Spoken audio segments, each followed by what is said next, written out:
मेरी शादी के 5 साल बाद भगवान ने मुझे औलाद की खुशी दी थी। मेरी पहली औलाद बेटी पैदा हुई थी और उसके बाद मेरी 3 बेटियां और पैदा हुई थी। मेरी 4 बेटियों के माथे पर एक काला भद्दा सा निशान था। हैरत की बात यह थी कि ये निशान हर बेटी के माथे पर एक जैसा ही था। इस निशान की वजह से मेरी हर बेटी को कोई तो तकलीफ नहीं होती थी, मगर वो निशान उम्र बढ़ने के साथ-साथ बड़ा होता जा रहा था। मैंने अपनी बेटियों को अच्छी शिक्षा दिलवाई और जिंदगी गुजारने के हर नियम कानून सिखाए। मेरी बेटियों की काबिलियत के बारे में जो भी सुनता था, हैरान हो जाता था। लेकिन फिर मेरी बेटियों के चेहरे पर नजर पड़ती तो वो निशान देखकर कोई मेरी बेटियों की तरफ देखता भी नहीं था।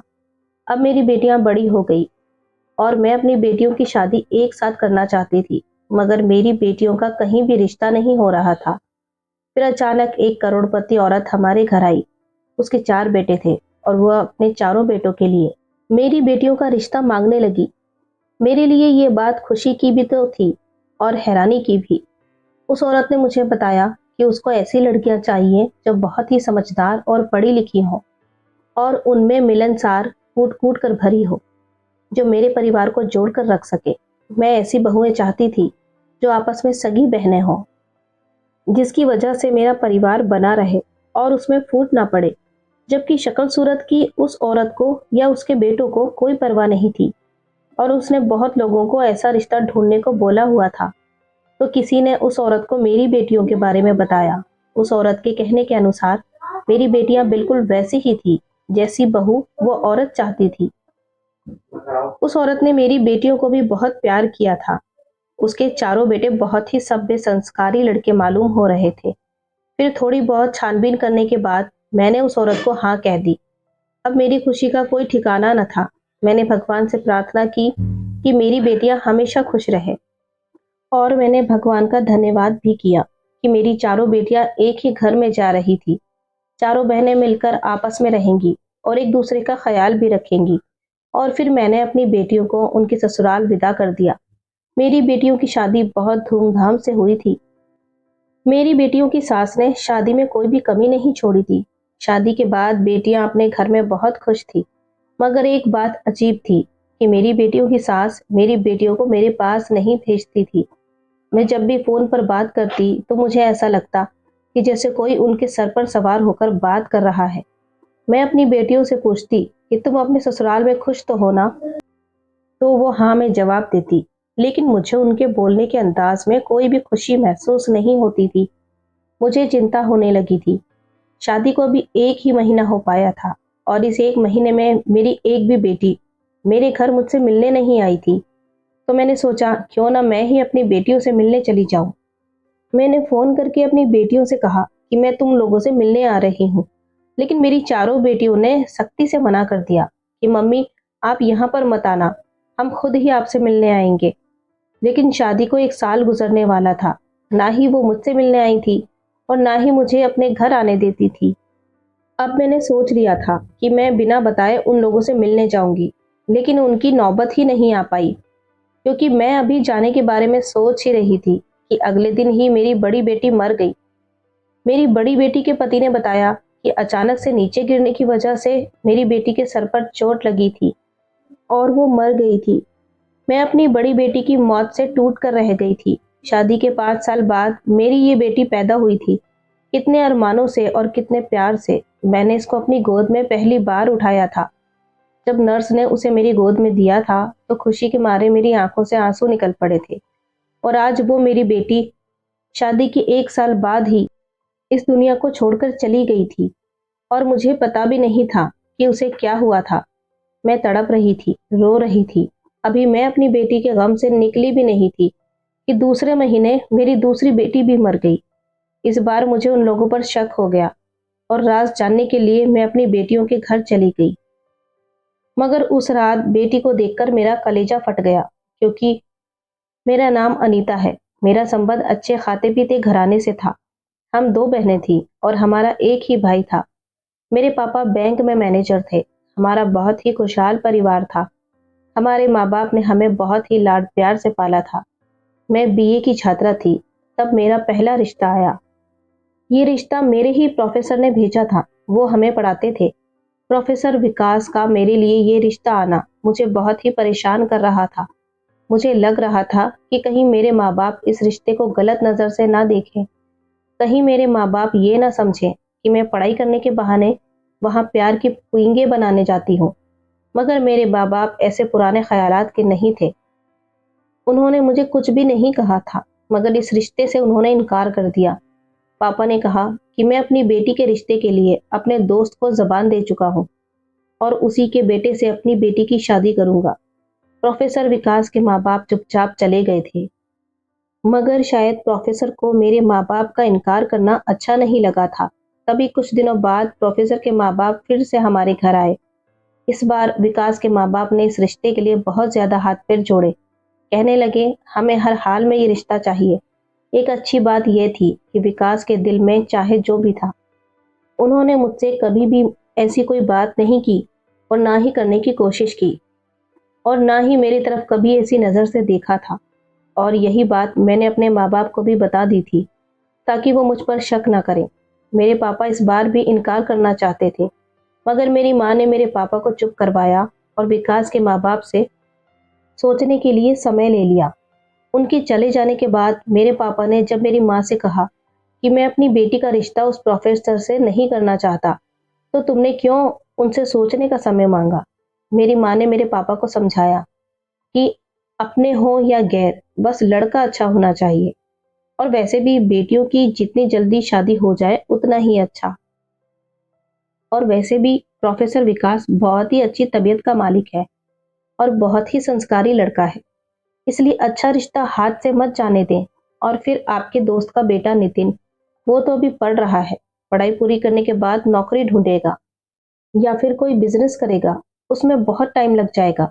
मेरी माँ के बहुत समझाने के बाद मेरे पापा ने प्रोफेसर विकास का रिश्ता स्वीकार कर लिया और चट मंगनी पट ब्याह के तहत मेरी शादी प्रोफेसर विकास से हो गई। शादी के सारे इंतजाम बहुत अच्छे तरीके से तय हुए थे।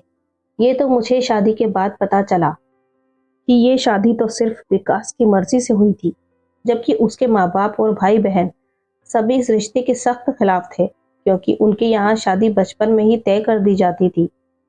बच्चों की शादियां बड़े बुजुर्ग मिलकर तय करते थे और विकास की शादी भी बचपन में ही तय कर दी थी। विकास के दादा दादी और ताया ने मिलकर ये शादी तय की थी। शादी गैर लोगों में नहीं की जाती थी, अच्छे तरीके से देखे भाले करके अपने लोगों में ही की जाती थी। और मेरा तो उन लोगों से दूर दूर तक कोई वास्ता नहीं था, लेकिन वो लड़की अनपढ़ थी।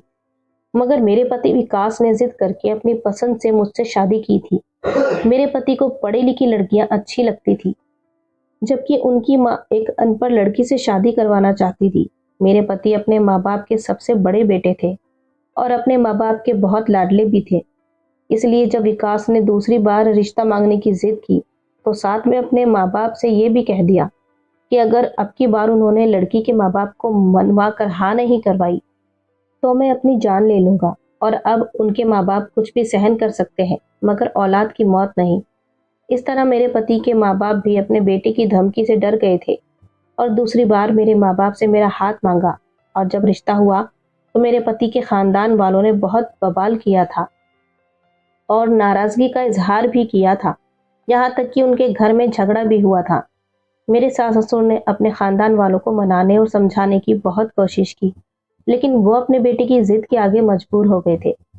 मगर अब वो अपने छोटे बेटे की शादी टीना से करना चाहते थे, मगर टीना को ऐसा लग रहा था कि जैसे इस दुनिया से ही वो चली जाएगी। दोनों का रिश्ता बचपन से तय था और वो विकास से बहुत मोहब्बत करने लगी थी। जब उसे पता चला कि विकास ने शादी कर ली है, तो वह टूट कर रह गई थी और बिस्तर से लग गई थी। उसको हर हाल में विकास से शादी करनी थी और विकास तो टीना को देखते भी नहीं थे।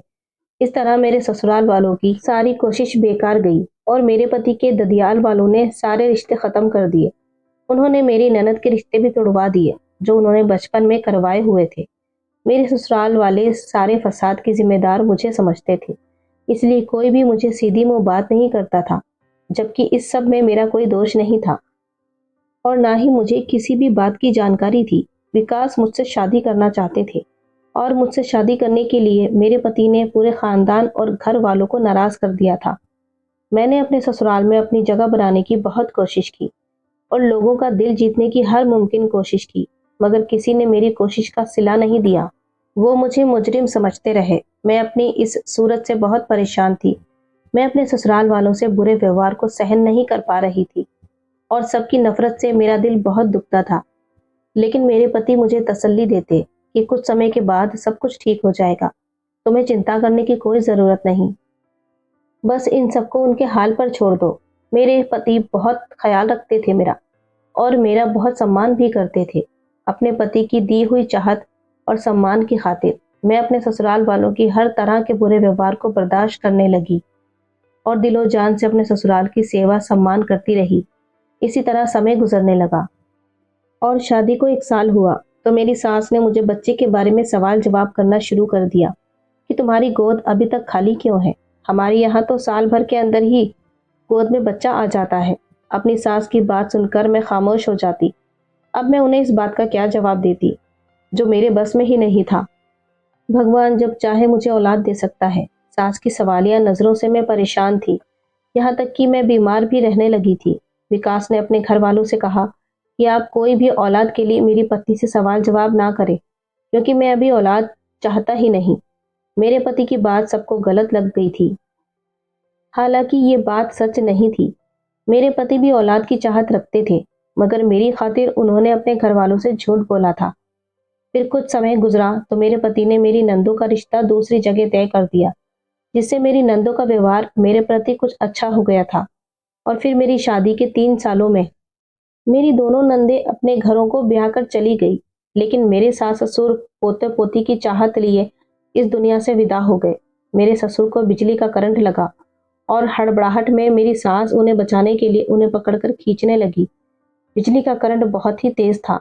दोनों के ही मौके पर मौत हो गई थी और मेरे देवर भी शादियां करके अपने अलग अलग घरों में शिफ्ट हो गए, मगर मेरी झोली खाली की खाली रही। अब मुझे बांझपन का डर सताने लगा था और मैं औलाद ना होने पर बहुत रोती और परेशान रहती थी। मैंने हर डॉक्टर और हकीम से अपना इलाज करवाया, मगर कोई फायदा ना हुआ। मेरे पति ने अपने और मेरे सारे टेस्ट करवाए, मगर हम दोनों बिल्कुल ठीक थे। हमारे अंदर कोई कमी नहीं थी, बस भगवान की तरफ से देर थी। मैं बहुत रोती और परेशान रहती थी, जबकि विकास मुझे दिलासा देते कि भगवान के यहाँ देर है, अंधेर नहीं। तुम भगवान पर भरोसा रखो, भगवान ने चाहा तो जल्दी ही हमारे यहाँ भी एक फूल सा बच्चा होगा। और फिर आखिरकार हमारी प्रार्थनाएं रंग लाईं और शादी के 6 साल बाद भगवान ने मुझे एक चांद सी बेटी दी। मेरी खुशी का कोई ठिकाना नहीं था। अपनी औलाद हो जाने पर मेरे पति भी बहुत खुश थे। मेरी बेटी बहुत ही सुंदर थी, बहुत ही प्यारी थी, मगर उसके चेहरे पर एक काला धब्बा था। पहले तो मैं थोड़ी परेशान हो गई, मगर फिर मैंने नज़रअंदाज कर दिया। मेरे लिए तो यही बहुत था कि भगवान ने मुझे ये प्यारी सी बेटी दी थी। हमने अपनी बेटी की पैदाइश की बहुत खुशी मनाई थी। फिर मेरी बेटी सिया 2 साल की थी कि भगवान ने मुझे दूसरी बेटी दे दी।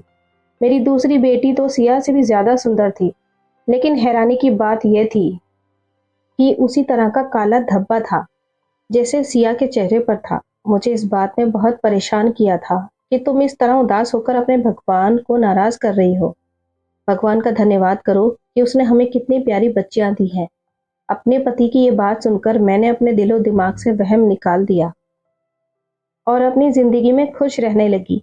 मेरी दोनों बेटी सिया और दिया बहुत प्यारी और समझदार थी। फिर मेरी छोटी बेटी दिया 3 साल की थी कि मैं फिर से उम्मीद से हो गई, मगर इस बार भी खुशी मुझ पर भारी पड़ गई। अभी मेरी तीसरी औलाद पैदा भी नहीं हुई थी कि मेरे पति का एक्सीडेंट हो गया और वो कोमा में चले गए।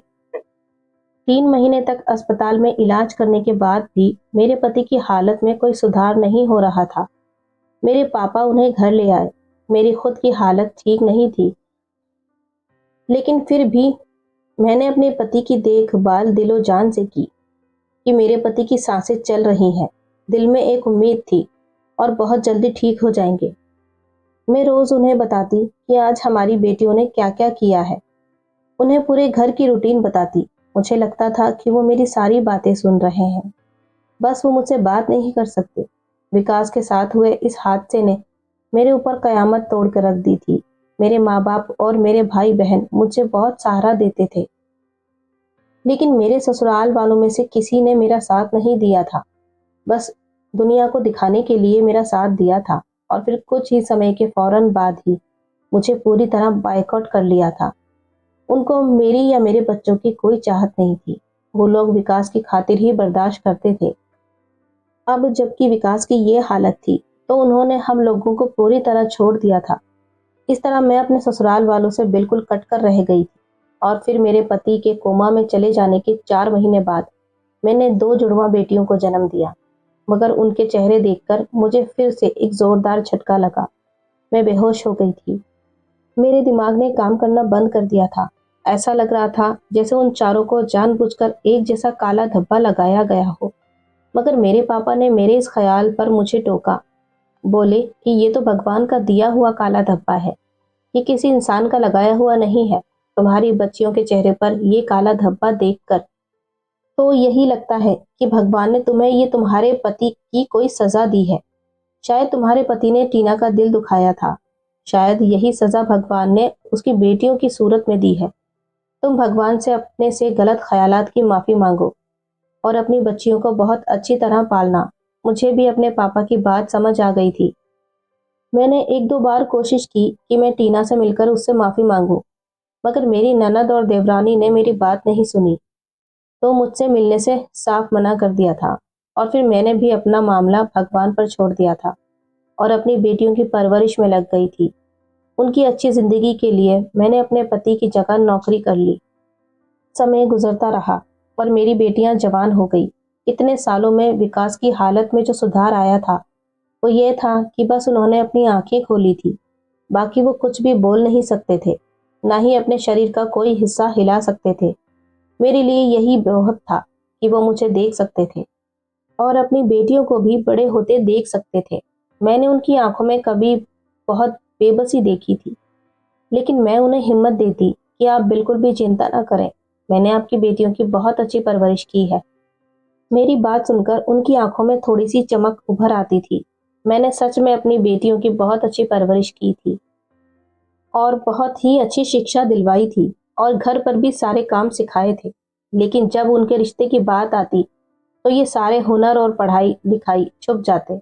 लोगों की नज़र में बस मेरी बेटियों के चेहरे पर मौजूद काला धब्बा ही नजर आता था। वैसे तो मेरी बेटियां बहुत सुंदर थी, ऐसी खूबसूरती मैंने आज तक किसी में नहीं देखी, लेकिन उनके चेहरे पर मौजूद वो काला धब्बा उनकी सारी खूबसूरती को धूमिल कर देता था। और ये बात मेरे लिए बहुत तकलीफ देने वाली थी। न जाने हमारे किन गुनाहों की सजा मेरी मासूम बेटियों को मिल रही थी। मैंने और मेरे बहन भाई ने बहुत कोशिश की कि मेरी बेटियों का कहीं अच्छी जगह रिश्ता हो जाए। रिश्ते तो बहुत ऊंचे ऊंचे खानदान से आते थे, लेकिन वो सब लोग मेरी बेटियों के चेहरे पर लगे उस काले धब्बे को देखकर उन्हें ठुकरा कर चले जाते थे। मैं बहुत परेशान थी और लगभग मायूस हो चुकी थी कि जब वो अमीर औरत हमारी जिंदगी में आई, वो मेरे लिए फरिश्ता साबित हुई थी और उसने मेरी बेटियों की जिंदगी में खुशियां भर दी थी और ये साबित कर दिया था कि इस दुनिया में अभी भी अच्छे लोग मौजूद हैं। मैं बहुत खुश थी और अपने भगवान का धन्यवाद कर रही थी कि उसने इतनी अच्छी औरत मेरी जिंदगी में भेजी। वो अपने चारों बेटों के लिए मेरी चारों बेटियों का रिश्ता चाहती थी, क्योंकि वो अपने घर को जोड़ कर रखना चाहती थी। वो नहीं चाहती थी कि उसके घर में ऐसी बहू हो जो खानदान में उनके घर में लड़ाई करवाए और उसके बेटों को अलग करवा दे। इसलिए वो 4 बेटों के लिए 4 बहनों को ढूंढ रही थी जो एक साथ मिलकर प्यार से रहें। मेरी बेटियों के चेहरे भी चमक उठे। उनके चेहरे की चमक पर मेरे अंदर सुकून तक उतर जाता था। और फिर शादी के 1 साल बाद मैंने महसूस किया जैसे मेरी बेटियां बहुत चुप चुप और गुमसुम सी रहने लगी हैं। मैंने अपनी बेटियों के घर जाने का इरादा किया, मगर उन्होंने मुझे मना कर दिया। उन्होंने मुझसे कहा कि मम्मी, हम खुद ही आपके पास आ जाया करेंगे, आप हमारे घर मत आना। मैं बहुत परेशान थी, मगर मैं खामोश रही। और फिर उसके बाद जो हुआ, उसने तो मुझे तोड़ कर रख दिया। अचानक मुझे खबर मिली कि मेरी बड़ी बेटी मर गई है। वो सब लोग मेरी बड़ी बेटी सिया को लेकर मेरे पास आ रहे थे। ये खबर सुनकर मैं बेहोश होकर गिर गई। जब मुझे होश आया तो सब मेरे घर पर जमा थे और मेरी मासूम सी सिया कफन में लिपटी मेरे सामने पड़ी थी। वो हड्डियों का ढांचा बनी हुई थी और बाकी तीनों बेटियों का भी यही हाल था। मेरी हालत बहुत खराब थी। मुझ पर बार बार बेहोशी के दौरे पड़ रहे थे। मेरी जवान बेटी अचानक इस दुनिया से चली गई थी। सिया के मरने के बाद मैं सदमे में थी। एक हफ्ते बाद ही मेरी छोटी बेटी दिया भी मर गई। उसकी मौत ने तो मुझे भी मार दिया था और मैं बीमार होकर अस्पताल में एडमिट हो गई, जबकि मेरी बहन और भाई इस सूरत हाल से चौंक गए थे। दिया के अंतिम संस्कार के बाद मेरे भाई ने बहाने से मेरी बेटियों की सास और उनके पतियों से कहा कि अभी उनकी माँ की हालत ठीक नहीं है। अगर आपको बुरा ना लगे तो बाकी की दोनों बेटियां फिलहाल यहीं रहने दें। और मेरी बेटियों की सास थोड़ी जज्बाती हो गई और इनकार करने लगी। उसके बड़े बेटे ने फौरन से मेरी बेटियों को कहा कि तुम दोनों जब तक चाहो अपनी माँ के पास रह सकती हो। मेरी बेटियों की सास वापस चली गई। फिर उनके चले जाने के बाद मेरी बहन और भाई ने मेरी दोनों छोटी बेटियां रानी और नेहा से पूछा कि तुम्हारे घर में सब ठीक तो है ना? आखिर इस तरह तुम्हारी दोनों बहनें कैसे मर गई? कोई गैर मामूली बात तो नहीं हुई? इस पर रानी तो बिल्कुल खामोश रही, मगर नेहा ने जो बताया उससे मेरे बहन भाई को झटका लगा था। वो सोच भी नहीं सकते थे कि ऐसा भी कुछ हो सकता है। उनकी बहन के साथ इतना बड़ा खेल खेला गया है और मैं इस घिनौने खेल में अनजान रही और तकलीफ सहती रही। मेरी बेटी रानी ने बताया कि उसकी सास कोई और नहीं बल्कि उसके पापा की पुरानी मंगेतर टीना है। टीना को अपने ठुकराए जाने का बहुत गहरा सदमा पहुंचा था और इस बात ने टीना को पागल कर दिया था कि उसके मंगेतर ने किसी और लड़की की खातिर उसको ठुकरा दिया। और फिर टीना को उस लड़की से नफरत हो गई थी और वो बीमार हो गई। तब उसके माँ बाप ने अपनी बेटी की हालत सुधारने के लिए टीना की शादी तय कर दी। टीना की शादी जिस लड़के से तय हुई थी वो विकास के जितना सुलझा और पढ़ा लिखा नहीं था। टीना का पति उतना ही जाहिल था, मगर उसके पास पैसा बहुत ज्यादा था। मगर टीना को ये ज्यादती लगती थी कि उसे एक जाहिल के पल्ले बांध दिया गया है और इसी एहसास ने टीना के अंदर इतनी नफरत भर दी कि वो बदला लेने पर उतर आई थी। और उसके लिए टीना ने बहुत ही घिनौना खेल खेला था। इसके बारे में विकास और मैं सोच भी नहीं सकते थे। टीना ने विकास और मेरी जिंदगी बर्बाद करने के लिए काले जादू का सहारा लेना शुरू कर दिया और उस काले जादू के जरिए पहले उसने मेरे ससुराल वालों के दिलों में नफरत पैदा की और मुझे औलाद भी नहीं होने दी। और जब टीना ने देखा कि मेरे ससुर थोड़ा थोड़ा मेरा एहसास करने लगे तो रात को वो चुपके से खिड़की के सहारे अंदर आई और उसने मेरे ससुर को करंट दे दिया। लेकिन भगवान की मर्जी के आगे क्या कर सकते हैं। भगवान ने मुझे बच्चों की खुशी दे दी, लेकिन फिर ऐसा जादू करवाया कि मैं जो भी बच्चे को जन्म देती उसके चेहरे पर ऐसा भयानक काला निशान होता। ये सब काले जादू की वजह से हो रहा था। ऐसा करके वो मुझे और विकास को तकलीफ देना चाहती थी। विकास का एक्सीडेंट जरूर हुआ था, लेकिन उसके बाद जो विकास की हालत थी वो सिर्फ 3 काले जादू की वजह से थी। विकास की हालत इसलिए नहीं सुधर रही थी क्योंकि वो काले जादू के असर में थे। टीना ने अपने चारों बेटों के दिमाग में यही बात डालनी शुरू कर दी कि विकास और उसकी पत्नी से बदला लेना है और इसके लिए टीना को अपने बेटों की मदद की जरूरत थी। बचपन से यही बातें सुन सुनकर टीना के बेटों ने भी यही दिमाग बना लिया और फिर जब समय आया तो वो अच्छी और अनजान औरत बनकर मेरे घर आ पहुंची। मैंने उसे पहले नहीं देखा था और इसी बात का फायदा उठाते हुए उसने मेरी चारों बेटियों का रिश्ता मांग लिया और यहीं से मेरी बेटियों की तकलीफ की शुरुआत हुई। नेहा ने बताया हमारी सास ने अजीबोगरीब हरकतें शुरू कर दी और उन चारों को तकलीफें देने लगी और उस काम में उनके बेटे भी शामिल थे। मगर दिया का पति साहिल उससे मोहब्बत कर बैठा था और वो अपनी पत्नी की साइड लेने लगा। बेटे का प्यार देखकर टीना का गुस्सा और बढ़ गया। उसने अपनी नफरत और अपने बदले का इजहार हम बहनों के सामने कर दिया, जिसे सुनकर हमारे रोंगटे खड़े हो गए। वो तो काला जादू करके हमारी जान ले रही थी। इसी वजह से सिया दीदी और दिया दीदी की मौत हुई। पापा की हालत की जिम्मेदार भी हमारी ही सास है और अब हमारी बारी है। ये सुनकर मेरे भाई बहन के होश उड़ गए। उन्होंने किसी अच्छे बाबा से संपर्क किया और फिर नेहा, रानी और विकास का इलाज करवाना शुरू कर दिया। मेरी बहन टीना के पास जाकर उससे कहना चाहती थी कि हमें नहीं मालूम था कि विकास की मंगनी पहले तुम्हारे साथ हो चुकी है, वरना हम ये रिश्ता कभी नहीं होने देते। मगर इसकी नौबत ही नहीं आई। टीना पर भगवान की मार पड़ चुकी थी। भगवान का ऐसा कहर टूटा कि टीना कुछ भी करने के काबिल नहीं रही।